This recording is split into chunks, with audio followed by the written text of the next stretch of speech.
Alright. Welcome back to Tsukimichi, Moonlight Fantasy, Anime Review, Episode number 5. We're here reviewing episodes 9 and 10 of the series. So, with this next episode, we finally unveil, but we have it where we have sort of a ceremony of where everybody talking to him, like various stuff. You have that ceremony, and then of course they go and get the. Of course, you have the shop set up. Basically, this mentioning set up here, apparently off screen, where the dwarf, who basically one of the forgers, basically makes him a new, I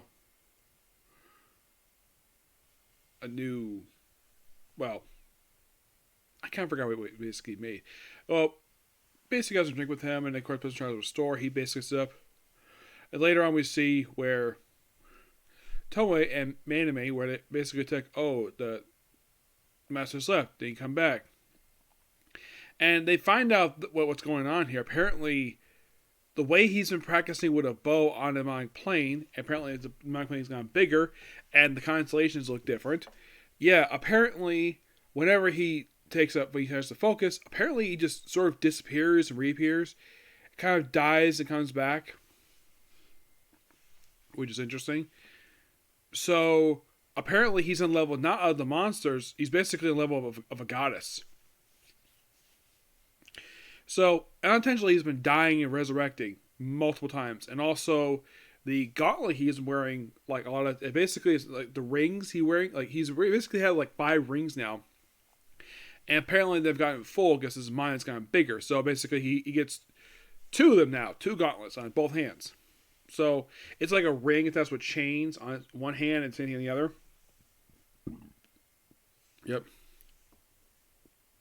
Oh, yeah, these 2 also chastise him for apparently getting involved, like, they runs into, like, a demi-human who's got a very similar face than he does. And then he runs into, presumably, a prostitute, and then that same prostitute is seen later on as an adventurer. Don't know what that was about. So him and Mei go to the forest to get these particular flowers. He wanted to negotiate with the creatures there, who look like elves, but they later on reveal, they're the elves' ancestors, who are still alive in present day. So, and of course, basically they go there, and of course they have a brief fight with them, and of course they also hold hands, and of course they walk like handsy thing, and they're like hold hands and go across the flowers, and then of course they attack them, and of course there's other adventures that are following them, and of course the adventures get transferred to the illusionary city, while in the case of the other 2 they easily beat them, and of course they tie up with Spider Silk, and take back to the village, meet the elders, they explain the whole thing, and of course the son is very suspicious of them. And they meet Eris and the other old woman, her name is Aqua. Despite they're basically elves, but they're not really elves. Basically, they're basically the rulers of the forest. That's what they are. Just that they look like elves without the pointy ears.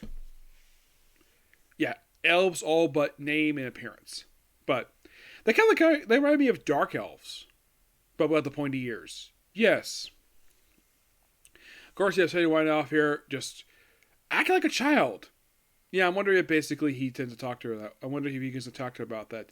They use their master, or maybe basically punch him away for being a 32-second pervert because he held his hand longer than 31 seconds. She counted. Yes, and of course he's probably perfectly fine. And like something possessing him, and of course you have him her spy on him, and as other people here's like a telephone conversation, and then you have a ceremony to apologize, and then of course we have. This one guy, I think it's the son that kills this other guy, and turns this all just a work of a lynch. Of course, he's identified as a lynch. He's like, you know who I am. Interesting. And they fight for a bit, and of course they're able to spare him, and of course he gets transported away. It turns out the whole dinner thing was actually just a ploy to basically have him wear down so he can be executed for daring to touch the flowers. Yep, and when Makino, when he sees the flowers, these flowers are well taken care of. He just wanted to negotiate with them, and of course they go back to the village, and then they basically have a chat, and now if I remember from the manga has him sitting at a table. In the anime, he's sitting on the floor, just kneeling in front of him. bit of a difference, and they chat for a while, and they explains like the dialogue is very similar. I remember from the manga for this scene, except all they made a change for was basically what they were doing, and then by what they're doing is at Divine Plane, I believe. Yes, I think this is where they were in the manga. So they chat, and of course the adventurers basically just really want to get out of there. They want to be there, and of course, oh, there's these treasures, and then there has an explosion going on, and then Toei collapses, spitting up blood. Like, what? What the heck happened here? Well, we'll find out next episode. But, well, still. Oh, by the way, also the Lynch, thanks to some other stuff, they're able to form a contract with him, and he takes human form. And, of course, the whole Grants thing, apparently, the way he perceives someone became very powerful enough to basically cross realms. And Toei points out, though, that's not entirely true. They do cross over, but it's not because they're powerful, because they just happen to be that way. And, of course, that's kind of what happened with Makoto's parents. Yep, and thanks to some other device they formed the contract, he formed into a seemed like a human, and I guess basically the guy's name was handsome, and of course, like, cover your eyes because they want to protect the ladies. Yeah, and also these two ladies, I forgot to mention this too before I end here, that after the processing, they proceed to try to seduce him by ripping apart. Like, it seems like these two are planning on having sex with him, but who knows what happens there? It's gonna happen there because it's quite interesting, basically, to see. They just rip his shirt off, like, oh, they take out the robes, like, ooh, yeah.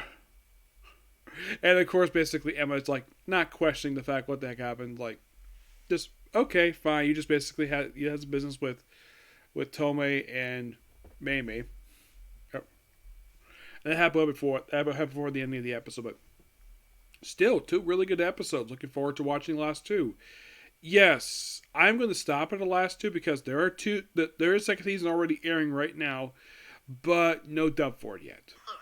When a dub gets announced, I will in fact watch it. Yes, but for right now, the next two episodes will be the last one to discuss for a while, and then I'll basically just move on to, well, I'm going to be basically reading some light novels and start watching the anime Elements of a Shadow.